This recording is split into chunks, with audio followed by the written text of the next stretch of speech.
दिल्ली के Wazirpur industrial area में पिछले लगभग 4 सालों से रात के समय स्ट्रीट लाइट और मास लाइट नहीं जल रही हैं, जिसके कारण आसपास के फैक्ट्री मालिकों को और काम करने वाले मजदूरों के साथ यहां काम करने वाली महिलाओं को भी खासी दिक्कतों का सामना करना पड़ता है। ये कहना वजीरपुर इंडस्ट्रियल एसोसिएशन का है और एसोसिएशन के पदाधिकारी बताते हैं कि रात में स्ट्रीट लाइट न जलने से यहाँ चोरी, छीना झपटी जैसी वारदातें आम हैं।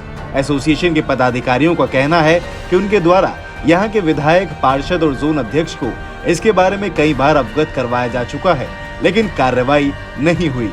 पूरे वजीरपुर इंडस्ट्रियल एरिया के अंदर लाइट नहीं है।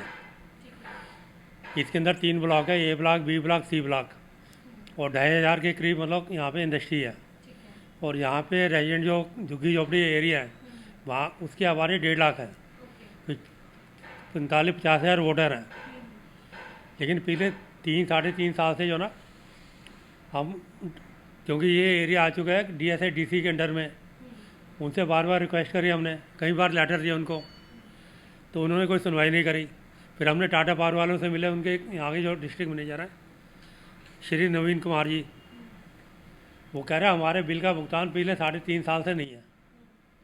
3.5 साल से नहीं हुआ है, इसलिए हम जो ना लाइट को चालू नहीं करेंगे जब तक हमारी पेमेंट नहीं होगी दिल्ली गवर्नमेंट से। तो उसके लिए हम फिर टाटा पावर वालों से मिले। मैंने ये तो तुम्हारी मतलब जिम्मेवारी बनती है, नैतिक जिम्मेवारी बनती है।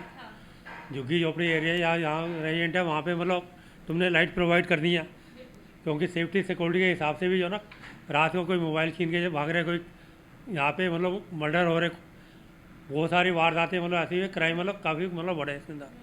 दिन के टाइम के अंदर जो है ना मोबाइल वगैरह छीनने की वारदातें काफ़ी हुई है और चोरी भी काफ़ी मतलब हुई है। तो उसके लिए हम जब टाटा पावर के यहाँ के डिस्ट्रिक्ट मैनेजर है लाहौर रोड के केशवपुरम के, तो उनसे मिला। वो कह रहा हमें फरवरी, हमने उनको लेटर दिया कि हमें यहाँ पे इतने 60-70 हज़ार रेंट यहाँ पे रह रही है और आप लाइट की व्यवस्था करो।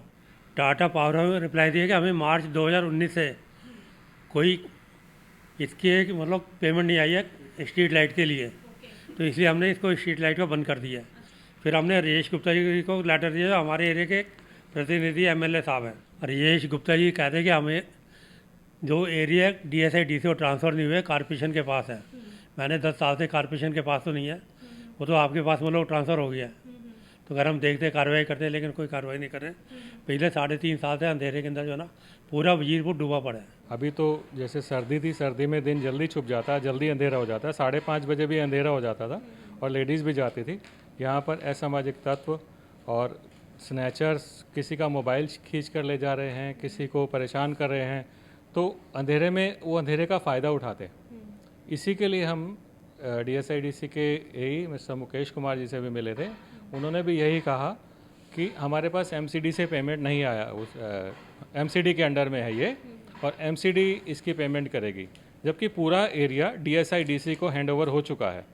पर ये लाइट का क्यों DSI DC और MCD के बीच में खींचातानी है, जिसका खामियाजा यहाँ के फैक्ट्री ऑनर्स, यहाँ के रहने वाले लोगों को हो रहा है। बहुत सारी घटनाएं ऐसी जो यहाँ पर रिकॉर्डेड भी हैं, और रात में चोरियाँ भी बहुत हो रही हैं अंधेरे की वजह से।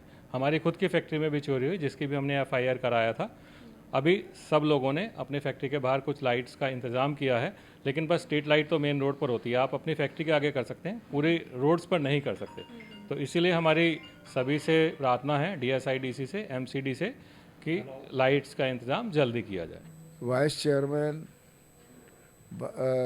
वजीरपुर फैक्ट्री एसोसिएशन की ओर से और अखिल भारतीय कंज्यूमर फोरम की ओर से मैं ये कहना चाहता हूँ कि ये समस्या बड़ी गंभीर है। ये इंडस्ट्रियल एरिया है जिसके अंदर यहाँ पर विभिन्न देशों को और स्टेट को सब जगह माल जाता है, मतलब ऑल ओवर इंडिया यहाँ का माल जाता है, और वर्ल्ड के में बहुत कंट्रियों को यहाँ से माल एक्सपोर्ट भी होता है। पर बहुत बड़ी दुखदाई बात है कि यहाँ पर जो रात के टाइम बिल्कुल एक गांव के अंदर अंधेरा हो जाता है, वो अंधेरा गांव के अंदर कम होता होगा, हमारे यहाँ रात के अंदर बिल्कुल कंप्लीट ऐसा अंधेरा हो जाता है कि जिसकी कोई सीमा नहीं है, और हम लोग इससे बहुत परेशान हैं।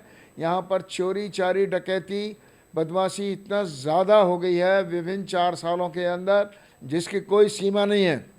इसके लिए हमने विभिन्न टाटा पावर वालों से और यहाँ के एमएलए से, यहाँ के काउंसलरों से सबसे संपर्क साधा है, परंतु बड़े दुखदाई बात है कि जो industrial area government of India की ओर से, दिल्ली गवर्नमेंट की ओर से रिकॉग्नाइज एरिया है, उस एरिया के अंदर, और जो कि इंडिया के मैप पर जो एक बहुत अच्छा वजीरपुर स्टेनलेस स्टील का मार्केट यहाँ पर ऑल इंडिया के अंदर जाना जाता है, उसके अंदर ये हालत है कि यहाँ पर जिसकी कोई सीमा नहीं है।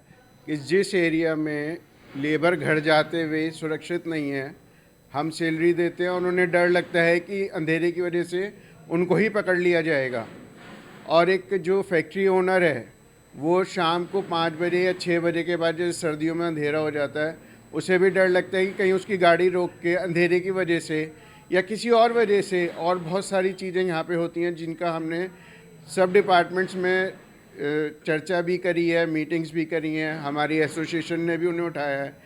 जब ये डर का माहौल रहेगा तो हम कैसे काम करेंगे? हमें डर हर चीज़ से हो गया है। एक तो अंधेरे से भी डर लगने लगा। दिल्ली जैसा शहर जहाँ पे लाइट की कमी नहीं है, 24 घंटे लाइट है, वहाँ पे फिर अगर रोड स्ट्रीट लाइट नहीं है, क्यों नहीं है?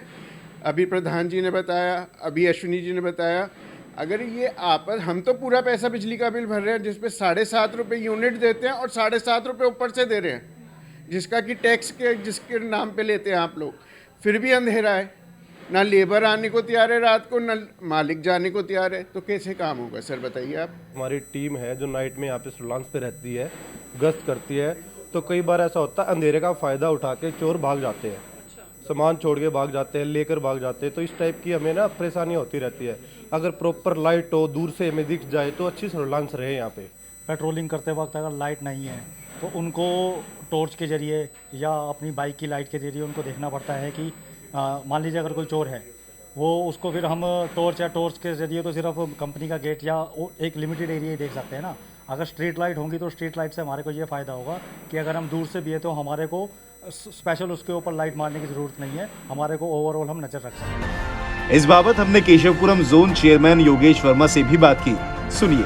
देखिए 2016 के अंदर जो एरिया था वो DSIDC को ट्रांसफ़र हो चुका था, और जब कोई सड़कें जब किसी भी विभाग को दी जाती हैं तो उसके साथ जो आइटेनरी होती है वो भी साथ साथ उसके ट्रांसफ़र हो जाती है। तो ऐसे में जब DSIDC में जब सभी सड़कें चली गई तो उसके साथ जो नाले हैं वो भी DSIDC करेगी, उसके साथ जो लाइटें लगी हुई हैं वो भी DSIDC करेगी। तो इस प्रकार से दिल्ली सरकार ने MCD से जो है, जब हमने उसके लिए पैसा मांगा तो दिल्ली सरकार ने कहा कि नहीं, DSIDC को हम स्वयं करेंगे। तो 2016 में उन्होंने ले लिया। 2016 के बाद आप देख रहे हैं 2022 आ गया, लेकिन दिल्ली सरकार आज तक वहाँ की लाइटों का प्रबंधन नहीं कर पाई। आने वाले दिनों के अंदर मेरा ये मानना है कि औद्योगिक क्षेत्रों का इससे भी ज़्यादा बुरा हाल होने वाला है। जो करोड़ों रुपए का रेवेन्यू DSIDC को मिलता था, जिसके आधार पर वहाँ पे सड़कों का निर्माण होता था, नालों की सफाई होती थी, नालों का निर्माण होता था और उसके साथ साथ और अन्य विकास कार्य होते थे, अब वो ठप पड़ जाएंगे और बुरी हालत दिल्ली की होने वाली है। हमने विधायक और पार्षद से भी मुलाकात करने का प्रयास किया, लेकिन बात बन नहीं पाई। लेकिन एसोसिएशन के पदाधिकारियों के अनुसार टाटा पावर के मुताबिक इन लाइट्स का बिल नहीं भरा गया है, इसलिए ये बंद हैं और सभी अपनी अपनी फैक्ट्रियों की लाइट जलाकर काम चला रहे हैं। लेकिन ऐसे काम कब तक चलेगा और इसकी जिम्मेदारी कौन लेगा, ये एक बड़ा विषय बना हुआ है। Quick news, Delhi.